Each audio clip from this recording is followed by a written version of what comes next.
What's up, Insta fans? It's Life is Zander coming at you hot. This is going to be a quick tutorial on how to build filters for Asian water monitor aquariums or ponds, whatever your setup is. It could be for a different reptile as well. I'm just going to show you how I have mine set up, and hopefully you guys can learn from that. Right now, the purpose of this video for me is because Zander's water just started getting murky, so I know that I need to replace my filters. So I figure might as well show you guys how I made them in the first place. Then I'll put new ones in, and we're actually going to add additional filters on top of what I previously had set up in here. So that way his water's extra clean. Because if you guys did not know, the water source in Zander's cage and most Asian water monitor setups, the drinking source is the same source that they're typically defecating in and urinating in. So you want it as clean as possible, so that way it's nice and healthy for the big guy. So let's get to it. Alrighty, so here we have just a couple of basic supplies. I'm going to show you guys how I made these racking systems out of PVC. These are the previous ones that I've done. These are the old new foam filters that I had. You guys can see they're really gross. I actually typically will take them when they're really gross like this and hose them down and spray off all the dirt and any feces that get stuck on the pads with just a hose. But like I said, the water inside his aquarium right now is not getting as clean as I normally want it to be, so I'm just going to chuck these out. I've already had them for probably about a year now, and now I'm going to put in some new ones. So I'm going to show you guys how to make that. What we're going to do is we're basically going to make a PVC frame. These ones, I'm just going to add some new foam to them, and I'm going to show you how to build a new frame right here. What I want is I'm going to do a 10-inch frame, so I'm going to measure out 10 inches, which we'll do in a moment. I'm going to make 4 walls, and then I'm going to take the drill bits and my electric screwdriver, and I'm going to drill a hole through the end. Let's say right here is 10 inches. I'll drill a hole right there, and I'm going to do that for all 4 corners, or not corners, but 4 walls of the PVC.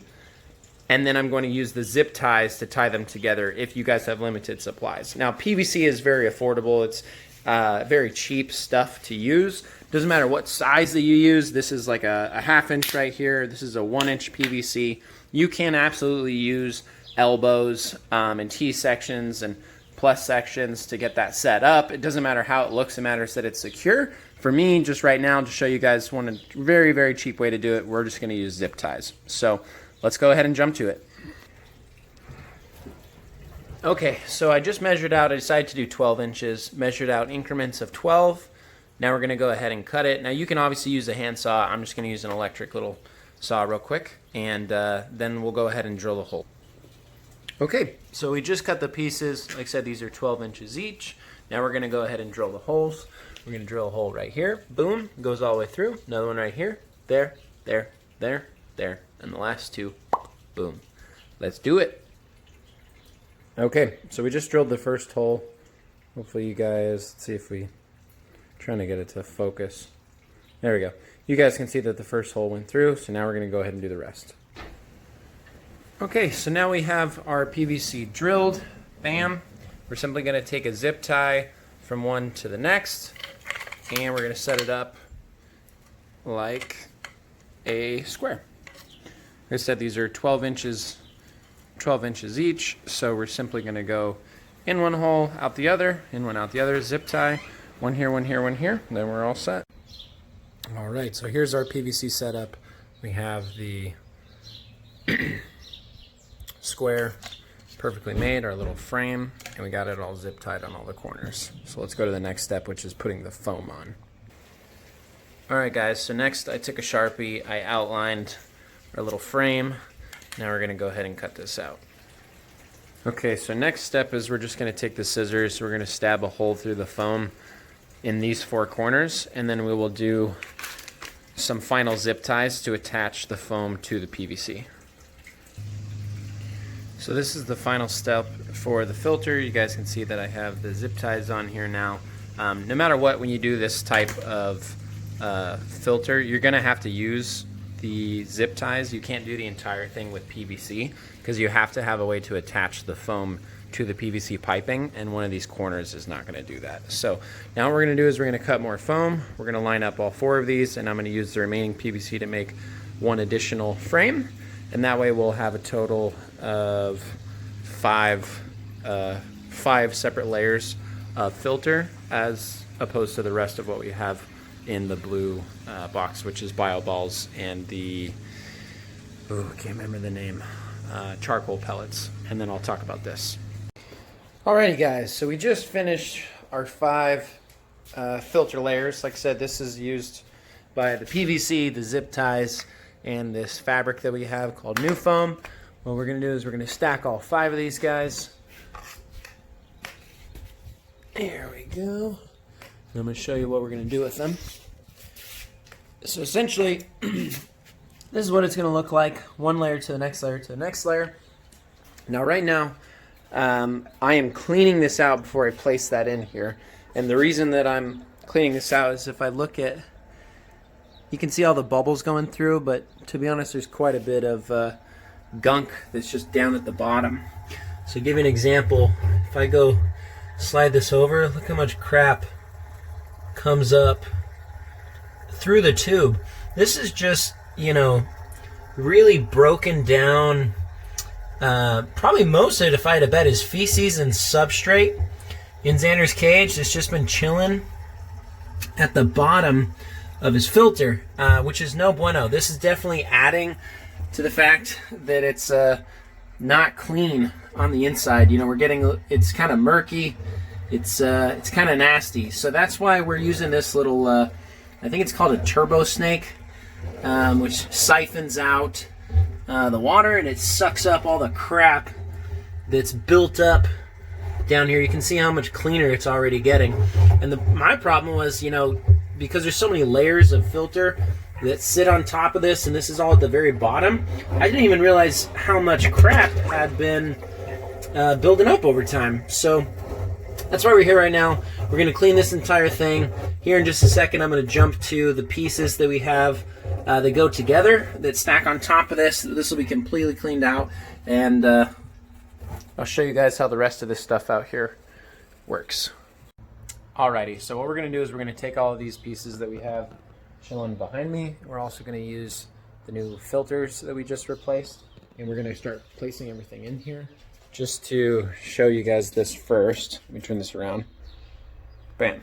I went ahead and added an additional layer of new foam to the bottom, and it's folded up around the sides at the very bottom as well. This is actually covering the valve, the water flow that gets sucked out into the pump and then shot back into the aquarium. So I set that at the very bottom because it'll also collect any of that gunk that we saw building up just a moment ago when I cleaned all this out, and now I can just pull out this entire piece and it'll make it a little bit easier for me in the future. So first thing that we're going to do is we're going to grab a couple of these, stick them down at the bottom.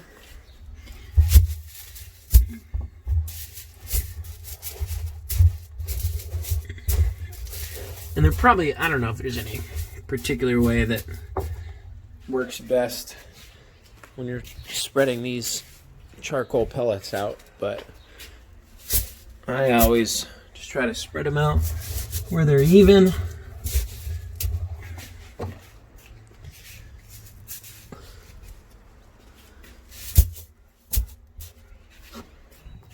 And the last two, go ahead and throw them in. Now I'm going to go ahead and take my little frame. Oh, actually this first. I'm going to go set this on top.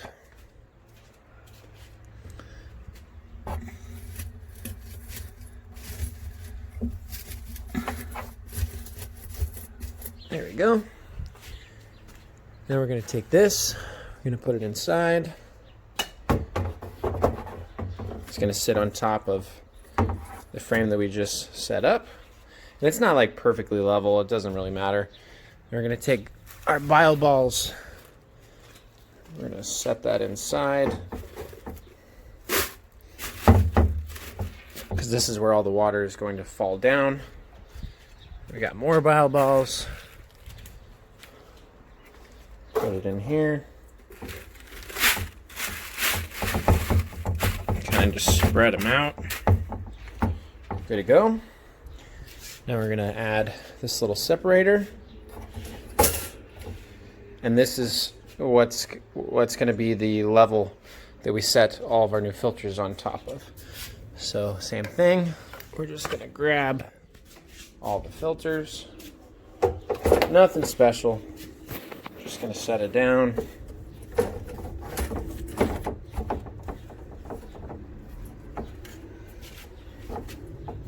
Sorry if the camera's a little shaky. And that's pretty much going to be that. Now the last step, what I did, this is a while back, but I added this little piece. I slip it on here at the very end.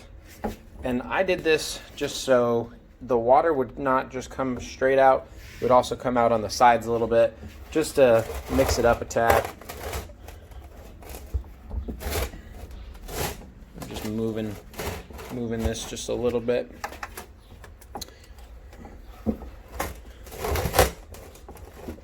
There we go. So that way it's kind of just more in the center. And what's going to happen is all of the water is going to come out in these 3 different directions on these pads. It's going to fall down 5 layers of this and then go through every layer that you guys just saw me set up. So we're pretty much good to go at this point. The only other thing that I'm going to add to this here in a little bit is a lid, just so there's less water evaporation. But because I have access to a hose so close by, it's not really a big deal to fill this up and add additional water every now and then. So that's pretty much it. Now what I'm going to do, we're going to fill this up. We're going to turn everything on. I'll explain how we have this set up, show you what it looks like on the inside with the 2 pumps running. Here's one of our control units, and we'll see you in a sec. Okie doke. So we got everything turned on. You guys can potentially hear the little hum. She's purring real good. The motor's working real well. We've got some good water flow coming off. You guys can see some dirt and scales, substrate, feces, whatever is in the water. It's coming out. It's already starting to collect here, which is good because we know it's doing its job, and then it's hitting multiple levels, making it all the way down to the bottom. So right now, what's happening is the pump is sucking the water out of our little blue canister. It's taking that into the UV light. Now I use a aqua ultraviolet light. I kind of touched on it earlier. This is really to just do a final kill of any bacteria in there. Prevents algae blooms because I have 500 gallons, over 500 gallons of water in this aquarium. Then it goes, this is our little waterfall. So I can turn the waterfall feature on and off. I can have it spray pretty hard or kind of just drip. Right now I have it on drip. And then this water is getting shot back into the tank, and it's shooting out at the bottom. So I'm going to show you guys that real quick. Zander is going to be hanging out in his substrate for a minute. Let's take a look at this. Boom. Okay, so the PVC that's back here is where the pump is shooting the water back into the aquarium. You can kind of see it down here. It's very murky, which is, we got to give it a couple of hours to run. It's blasting the water in that direction. And then I have a second pump right here, which is working real hard. And this pump is really to just create lots of circulation within the water. It's going down to the bottom and it's blasting stuff across. So you can probably see a little bit of the water flow. If I kind of look down there, you guys can see that it's blowing across the bottom. That's doing exactly what it's supposed to be doing, so we get tons of circulation, and I can crank this sucker up where it's a lot stronger than it currently is. It's not even on half power. So what I'm going to do now is we're just going to give this a couple of hours to run, and I'll check back in with you guys here in a few. Zander and I can say hello again, and we'll be able to check on the progress. See you guys in a minute. Alright guys, so we let the aquarium run for a little bit, and I think it's doing pretty good. You know, you can definitely see clarity has increased a little bit. Zander is hanging out in his little window right now, but we're really liking the result that we're seeing right here, and that's what it's all about. Zander's happy and healthy.